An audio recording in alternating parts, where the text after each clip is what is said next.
จะฟาดแล้วคุณเป็น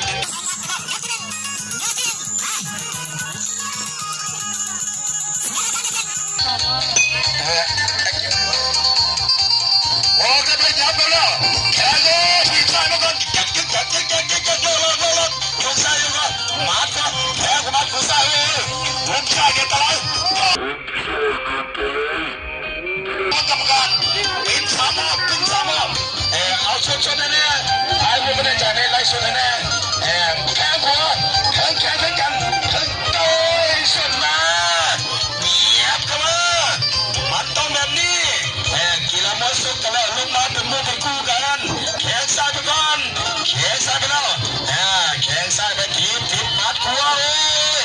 ซ้ายขวาเอาหัวใจยูทีโอ้ยปานที่ต่างประเทศเสียต่างประเทศยูทีแค่กดทีโอ้ยแข่งซ้ายมัดขวาโอ้ยเข้าเนี่ยประกันว่าถึงน้ำแน่นอนถึงน้ำแน่นอนโอ้ย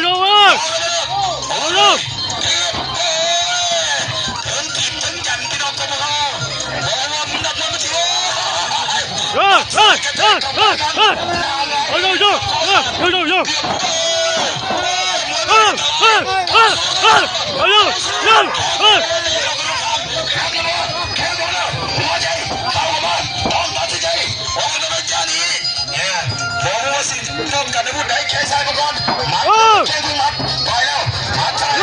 เสียคนละตัวเสียไม่ได้จับคะแนนโอ้ยมาคนเดียวมันต้องเป็นวิกฤตมวยหยาบกับไปบ้านนาเสียยูจีนาเสียจุ่มมุมสีแดงชวนโมจิก้ามาจากบ้านนาขาวแขนซ้ายกับขวากันแล้วเสียบซ้ายโง่ต้องเอาหัวใจมาเขานี่มันอันตรายแน่นอนผมเอามุมสีแดงมันหลายอาวุธผมไม่ว่าอาวุธใดติดมวยลมดีระวังลูกเด็กที่สุดน้ำเจ้าเกี่ยวมาส่งแล้วเกี่ยวเสร็จแล้วยิงจากแขนขวามันขวาจับคอโง่จับเลยกำลังดีนะมาอัพได้ไปหยับเข้ามาหยับขวาไปก่อนออกขวาไปเหยียบทีบซ้ายเป็นมวยอารมณ์ดีทั้งสุดทั้งยิ้มไปยกตัวหนึ่งยิ้มได้ออกได้ไปเลยจับซ้ายมาก่อนมัดขวาไปเลยเสียบภาพลงไปเอาเข้าไปแล้วให้ดีไปเดี๋ยวก่อนนะปล่อยไปเ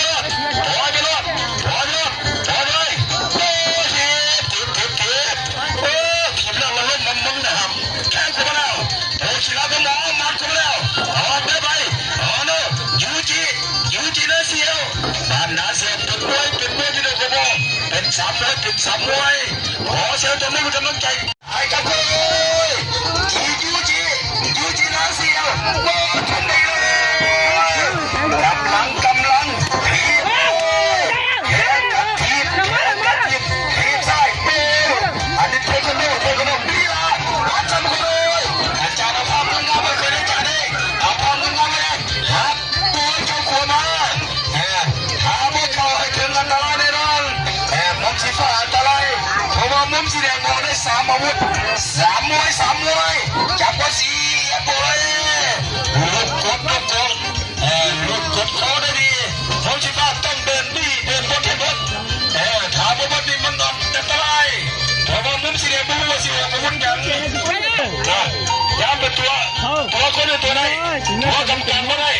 ทีชนนี้มันหมดเกิดถามว่าสุดที่จับแผลไปเลยเจ้าเลยแขนขวามัดเข้ามาเอาเสียบกำลังเอาไปเลยมาพอเลยมาพอแล้วไปเลยเงียบกันมาเอาทำไมพอเลยใช่มาคุยแล้วมาใช่มาแล้วลูกดันนาดีมุมสีแดงลูกดันนาดีมุมสีฟ้าโตเวลามัดเข้ามาแล้วเสียบออกอาวุธซ้ายกำกันดิออกไปเลยแขนขวามัดขวาไปแล้วตบดีนะบนที่เห็นนักมวยมุสลิมถ้าผมว่านี่มันแน่นอนผมว่ามวยมันมีสามมวยมีเทคโนโลยีแพ้ไปแล้ว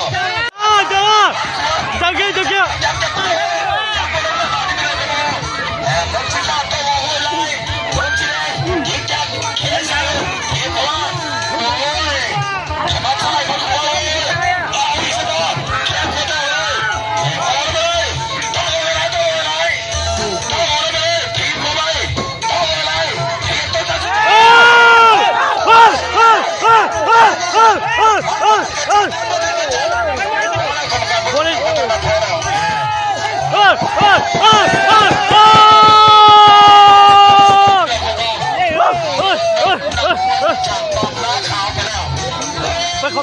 โทษ